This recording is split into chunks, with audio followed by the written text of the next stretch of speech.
bermain di semak, nak, hati-hati itu ada bahaya ular, karena dia punya racun. Hati-hati dengan radiasi, hati-hati dengan api, hati-hati dengan pecahan kaca. Di sini saya mengajarkan bahwa ketika ada pecahan kaca, yang dilakukan pertama adalah mengambil APD, mengambil sandal, mengambil sapu dan engkrak dan lain sebagainya. Ini adalah pendidikan kebencanaan yang levelnya adalah di level anak.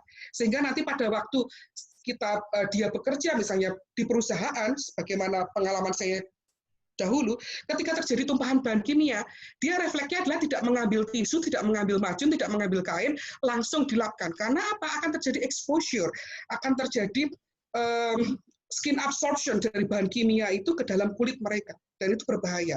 Dia diajarkan ketika terjadi suatu tumpahan dan lain sebagainya, yang dilakukan adalah pertama mengambil alat pelindung, misalnya seperti itu. Bagaimana dengan kekerasan terhadap anak? Ini juga merupakan hasil riset kami, juga sama. Oh, jadi kamu harus hati-hati. Kita mengajarkan guru yang baik seperti apa, sifat toleransi seperti apa, tolong-menolong seperti apa. Ini kita mengajarkan konsep bermain ke dalam pendidikan keselamatan, pendidikan untuk pencegahan kekerasan terhadap anak ke dalam pendidikan anak. Begitu juga dengan pendidikan kesehatan. Nah, gambaran SSB itu sendiri seperti apa? Kita lihat secara kembali lagi, pendekatan SSB yang kami kembangkan ini adalah berbasis manajemen keselamatan dan kesehatan kerja.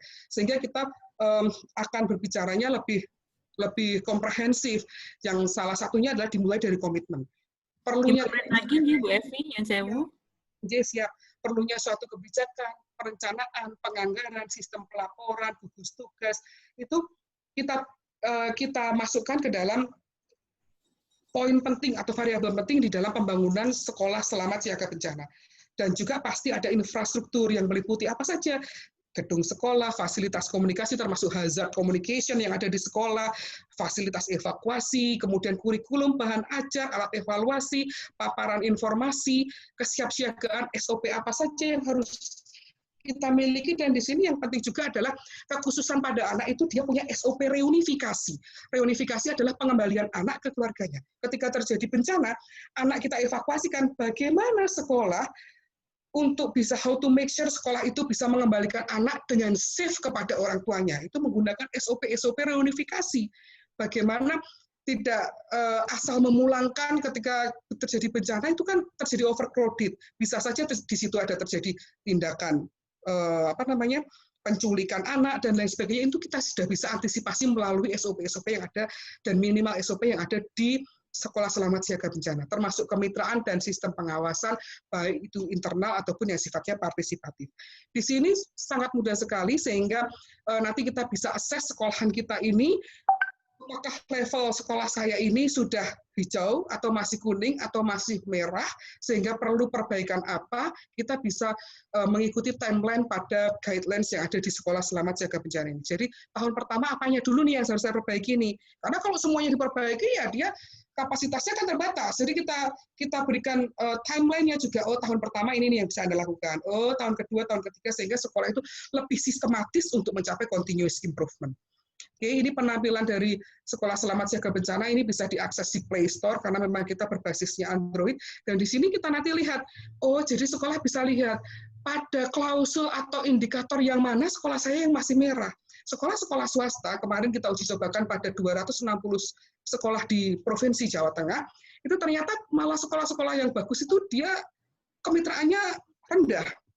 SOP-nya bagus, infrastrukturnya bagus, tapi ternyata kemitraannya rendah gitu. Jadi ini bisa kita uji coba, oh berarti kita punya PR di kemitraan. Ini penting sekali saya advokasikan ke dinas juga, bahwa dinas juga nanti akan bisa melihat, oh ternyata kalau saya punya kegiatan yang saya temukan adalah antara stakeholder dengan sekolah karena untuk meningkatkan PR di kemitraan. Ini bisa kita lihat dia basisnya bisa sekolah, bisa basisnya adalah kabupaten kota ataupun provinsi. Dan kita bisa lihat satu persatu apakah di penganggarannya kah yang lemah, di pelaporannya, di gugus tugas dan lain sebagainya. Dan ini ketika saat ini kita sedang bersiap ini untuk masuk ke dalam tatap muka misalnya, kita masih belum bisa ya saat ini tatap muka, tapi ketika ini sekolah harus memang sudah memprepare bahwa dia harus sudah siap terkait dengan ketika suatu saat diminta untuk melakukan tatap muka di sekolah. Nah, kalau kita lihat di sini, kembali lagi SSB, ada bencana, ada kekerasan, aspek safety yang tadi Prof. Adi juga sampaikan, penyakit dan kecelakaan kerja, ingat bahwa kita saat ini tidak hanya berurusan dengan COVID bahaya biologi, tapi juga ada psikososial, ada bahaya fisik, ada bahaya kimia, dan juga ergonomis. Nah, sekolah ini sangat rentan terhadap penularan terhadap penularan COVID maksud saya, karena memang dari aspek infrastrukturnya sekolah sendiri, SDM-nya, dari aspek siswanya sendiri yang dia adalah rentan karena pengetahuannya, pemahamannya, dan juga belum mudah untuk bisa menerapkan physical distancing atau social distancing pada anak-anak itu sendiri. Nah, misalnya kalau kita menggunakan pendekatan SSB, jelas kita mulai melakukannya berdasarkan urutan dari komitmen, menyiapkan kurikulumnya, infrastrukturnya, kemudian paparan informasinya, SOP-nya, sistem pengawasan, hingga mencari mitranya. Nah, disinilah mitranya salah satunya adalah dokter di layanan primer. Karena jelas, dokter ini nanti akan menjadi rujukan penting. Dok, ini bagaimana dok? Apakah ini apa yang harus saya lakukan dok ketika saya punya pasien dengan seperti ini? Dok, ini ada kekerasan dok, pasti dokter akan menjadi rujukan utama ini. Ini kekerasan atau bukan ya dok ya?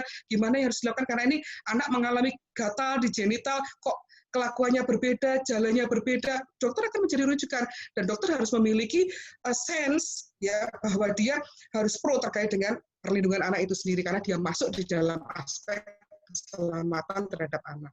Nah, ini contoh dari misalnya pemberlakuan komitmen-komitmen baru terkait bagaimana nanti program yang bisa dilakukan, outdoor ventilation misalnya, apakah menggunakan thermal scanner ataukah masih boleh menggunakan thermal gun gitu. Kemudian bagaimana etika atau etiket atau apapun itu pola-pola yang diberlakukan di sekolah ketika tidak boleh bersalaman dan lain sebagainya, apakah tetap menggunakan masker ataukah dia harus diatur jaraknya, kalau tidak mungkin apakah dibuat shifting. Ini semuanya adalah masuk di dalam kaidah-kaidah di dalam ilmu keselamatan dan kesehatan kerja ketika kita harus pengaturan jam kerja, shifting, rotasi dan lain sebagainya. Nah, termasuk juga pada program-program disinfeksi, kapan dia harus melakukan disinfeksi. Menurut peraturan yang kemarin saya baca di peraturan Menteri Kesehatan, setiap 4 jam sekali dia harus melakukan disinfeksi bagi tempat-tempat di tempat publik. Nah, ini juga penting sekali. Mana saja yang dilakukan disinfeksi, apakah di ruangan aja ataukah dengan fasilitas-fasilitas perabotan, misalnya meja, saklar, remote, dan lain sebagainya. Nah, ini juga yang terakhir adalah mengembangkan sistem surveillance. Sistem surveillance yang harus dikembangkan di sekolah sehingga dia bisa melihat kira-kira apakah peserta didik saya ini tinggal bersama dengan tetangga atau bersama dengan keluarganya atau keluarga extended-nya yang mengalami misalnya positif COVID. Ini dokter juga akan memiliki peran penting lagi. Pasti sekolah akan mengotak, kalau murid saya ini tinggal serumah dengan tetangganya atau keluarganya yang positif COVID, dia boleh sekolah nggak ya dok? Pasti sekolah akan meminta pendapat dari para dokter yang bermitra dengan sekolah-sekolah, khususnya sekolah-sekolah internasional, sekolah-sekolah yang memang memiliki mitra, ataupun tidak memiliki mitra, puskesmas itu memiliki skup untuk pendampingan di sekolah-sekolah yang ada di wilayah kerjanya masing-masing. Nah, ini terakhir juga, ini yang dikembangkan di Undip kemarin, kami melihat pengembangan Wastafel, di sana mengembangkan Wastafel Racing, yaitu dia menginjak kaki yang di sebelah sini ini bisa keluar air, menginjak di sebelah sini bisa keluar sabun. Itu tujuannya adalah untuk mengurangi kontaminan dari memegang dan menutup saklar. Mungkin kalau sekolah suruh beli yang otomatis begini kan tidak semuanya mampu. Mungkin itu saja Mbak Bu Widya, terima kasih dan saya kembalikan lagi kepada moderator. Terima kasih sekali Bu Evi untuk presentasinya mengenai sekolah bencana. Menarik sekali karena dengan begini kita menyadari benar bagaimana anak-anak itu menjadi suatu kelompok yang rentan ya. Dan kemudian Bu Evi juga merancang suatu program di mana ini yang tadi kita kaitkan dengan 4 tahap dalam bencana, yaitu penguatan dalam sisi kesiapsiagaan. Mungkin kita akan, sebelum kami membuka sesi tanya jawab, saya mohon izin mengingatkan kepada Bapak Ibu Untuk absensi atau daftar hadir dari kegiatan hari ini sudah dikirimkan di chat. Monggo silakan bagi yang belum absensi untuk bisa melakukan absensi terlebih dahulu. Dan kemudian bagi Bapak Ibu yang membutuhkan materi dari 3 pembicara sudah kami kirimkan juga di ruang chat. Namun apabila ada kesulitan nanti insya Allah akan dikirimkan kembali melalui email ataupun melalui grup WhatsApp yang sudah ada. Selanjutnya, kami mohon izin untuk mempresentasikan beberapa pertanyaan yang masuk. Mohon boleh di-share screen, Mbak. Saya boleh kah? Oke, belum bisa ya. Mungkin saya mulai. Jadi ini ada beberapa banyak pertanyaan, Prof, baik untuk Prof. Faisal Fatani, Prof. Adi Heru, maupun Bu Evi.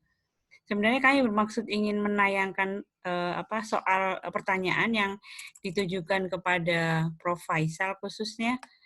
Ada 3 pertanyaan, Prof. Sambil menunggu apakah saya diberikan akses untuk mempresentasikan soal yang masuk. Apakah Prof. Faisal bisa menyalakan suara, sampun, Prof? Oke, siap. Ada 3 pertanyaan, Prof, yang kami terima. Pertama dari Dr. Rima Semiarti. Beliau menanyakan bahwa apakah dengan posisi Ring of Fire, pemerintah daerah ini harus menyiapkan dirinya seperti apa? Terutama yang beresiko tinggi. Ini yang pertanyaan pertama, Prof. Saya bacakan dulu pertanyaannya, boleh ya, Prof ya? Dari 3 pertanyaan yang masuk, ya, Prof. Pertanyaan yang kedua, Prof, ini tentang bagaimana kita menyiapkan praktek mandiri agar siap menghadapi bencana yang ada. Ini pertanyaan dari Dr. A.M. Sajarwadi. Dan pertanyaan berikutnya adalah dari Dr. Diana Kusumawati tentang asesmen ketahanan bangunan puskesmas terhadap gempa dan resiko lainnya. Ini kira-kira harus bagaimana, mekanismenya seperti apa? Kemudian apakah harus melibatkan kontraktor dan berapa tahun idealnya bangunan puskesmas itu harus direnovasi? Itu sebagian 3 dari pertanyaan yang masuk, Prof. Monggo kami persilahkan, Prof, untuk merespon pertanyaan yang sudah kami terima. Terima kasih, Dr. Widya. Saya coba jawab pertama yang praktek mandiri dulu ya, yang lebih lokal, nanti baru kita masuk yang global. Jadi untuk praktek mandiri, ada banyak hal yang bisa kita siapkan ya, agar dia menjadi praktek mandiri, baik bangunannya, baik mekanisme maupun SOP-nya yang siaga terhadap bencana. Yang paling sederhana begini, misalnya ketika Bapak Ibu masuk ke ruang praktek mandiri, apakah kita memiliki meja yang cukup kokoh untuk melindungi kepala kita pada saat terjadi gempa. Jadi kalau terjadi gempa goncangan, itu kan salah satu SOP kalau di Jepang, di sekolah-sekolah dasar, sekolah menengah di Jepang itu dia memiliki meja yang sangat kokoh, sehingga anak-anak tidak perlu berlarian keluar, nanti dia bisa cedera nanti. Jadi dia masuk di bawah meja, sehingga kita harus memiliki meja yang cukup baik dan kokoh di ruang praktek tersebut. Kemudian juga kita mengingat ada segitiga kehidupan. Jadi di sisi-sisi di dekat dinding, tetapi dindingnya harus kokoh ya. Di sanalah ketika ada runtuhan dari lantai 2, di sanalah tempat kita bisa melindungi diri, namanya segitiga kehidupan. Kemudian juga karena praktek mandiri itu kan pada saat-saat tertentu, misalnya musim batuk pilek dan sebagainya, banyak sekali pasiennya. Nah ini pasiennya ini harus disiapkan juga kalau misalnya ada kejadian yang membahayakan ya, gempa dan sebagainya, dia bisa diarahkan ke master point atau titik kumpul di luar. Mana dia harus berkumpul? Kalau dia keluar, dia harus belok kanan atau belok kiri. Apakah cukup menunggu di parkiran atau bagaimana? Nah, jadi praktek mandiri ini harus memiliki SOP yang jelas, termasuk juga arah evakuasinya. Jadi ketika evakuasi, apakah masuk ke dalam rumah dokter? Kalau kadang-kadang di dekat rumah ya, praktek mandiri harus keluar kemana dan sebagainya, ini harus diarahkan. Dan juga perlu diinformasikan, ditempel di dinding, misalnya kalau terjadi bencana harus bagaimana. Sederhananya kalau di daerah-daerah eksplorasi minyak gas bumi, ya, eksplorasi tambang, itu selalu ada namanya safety induction. Bapak Ibu pasien, kalau masuk ke sini, maka untuk evakuasi mengarah ke sana. Kalau terjadi gempa harus bagaimana. Tapi kan ini tidak bisa, kalau pasiennya banyak, tidak bisa satu persatu bisa kita jelaskan, jadi bisa ditempel dengan informasi grafis di dinding dan sebagainya. Nah, kemudian saya lanjut yang pertanyaan ketiga dulu. Tadi Pak Sajarwadi, yaitu jawabannya ada banyak hal yang bisa kita lakukan tergantung bencana apa yang rawan. Misalnya di dekat pantai, rawan terhadap tsunami. Bagaimana kita tahu dia rawan terhadap tsunami? Kita tinggal masuk ke dalam website atau menginstal apps Inaris dari BNPB.